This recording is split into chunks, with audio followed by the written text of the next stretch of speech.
after the next breath is taken, everything switches up in and out of itself.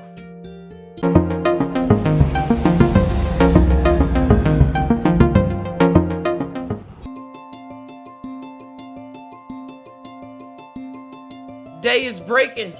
Catol is just laying down. Family bangs on the door. Who is you? What is going on? This looks like a Takiti that the Fergus was telling us about. Us Perksies cannot deal with this. We do not have the magic to bring back our dear Catol. Catol, looking up. What are you talking about, mama? Yo, I was just eating dinner with y'all last night. You are not my daughter. You must leave now. Without any much more warning, they toss her out through the front door. Scraped knees. Memory still intact. Catol remembers who she is, but doesn't know why they would say such things to her.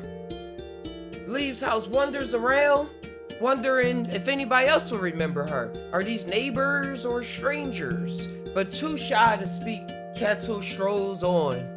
1 foot, left foot, right foot, no foot. As she looks down and sees that a note flutters in front of her. Scribbles are on there. Old giants. Tries to make apart the other scribbles before a tap is felt on her shoulder and a hand grasps the note away. Looking over her shoulder, she sees a mysterious person that she has never seen in her town before. He gives a wink, mysterious one. Yes. And then she walks away.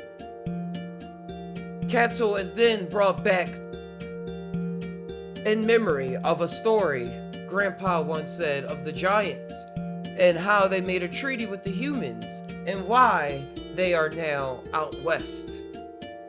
Catol wants to go see her best friend Yetis, but is thinking that she's probably busy with her family and doesn't want to cause much ruckus, so she continues on until that mysterious smirk overtakes her imagination and wondering, why did it say follow the giants?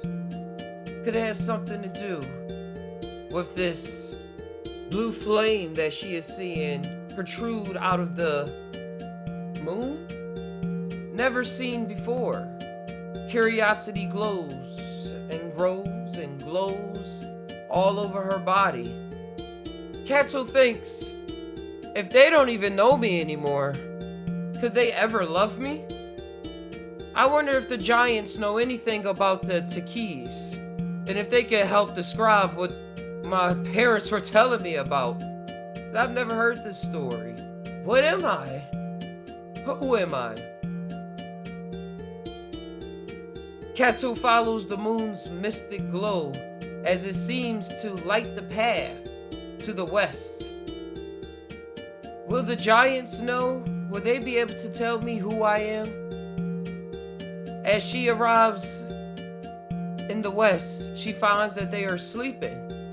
Maybe I can find a nice place to sleep until they awaken. Right here on their back. They won't mind.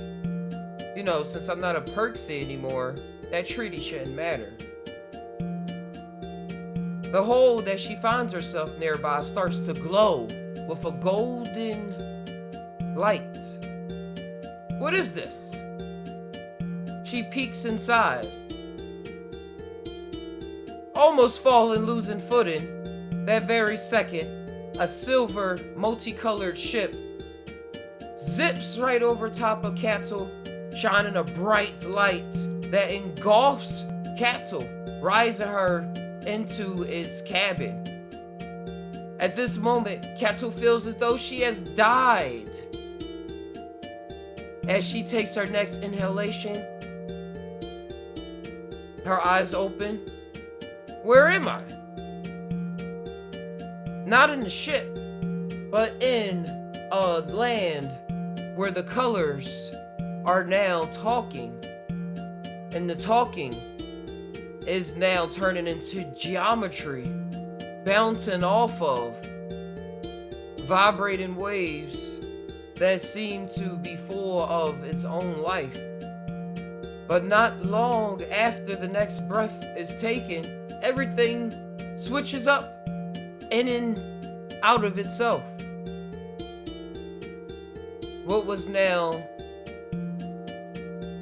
a leg of a tree is now a building where Catol jumps because there are now people walking on every side of her.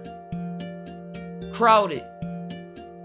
Mummers of, I need to go this way, I'm late for work.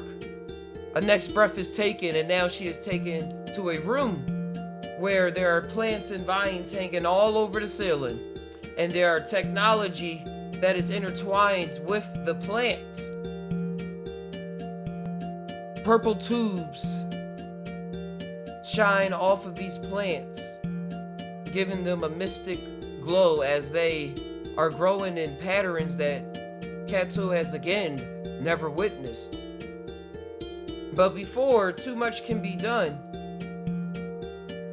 everything doesn't change again, but these lasers start to come out of the computer and form a beam right in front of her. And it starts to dance around as the beams stop, and it takes a life of its own. And before much can be even said, a capsule is thrown towards Catol. It says, take this. This should help you focus on you traveling through the different worlds.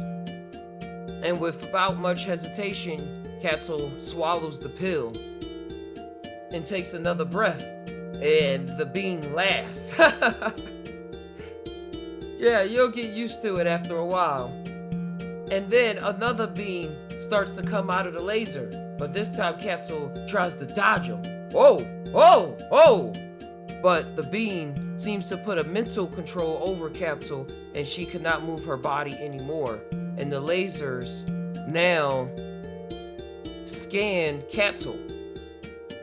And the beam says, it's okay.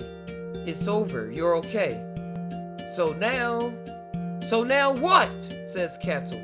At that very moment, she saw that her lips were not moving. No longer communicating through the vibrations of the mouth, but through the vibrations of some other sense that created pictures in the mind every time the being interacted with her. It communicated a whole world that she never knew existed. And then, boom! She closes her eyes and opens them and sees that she is back in her bed. She looks out the window and sees that the giants are now walking through the town. And people are running and screaming. How did this happen? What is going on? Find out next time in the Titastic Adventures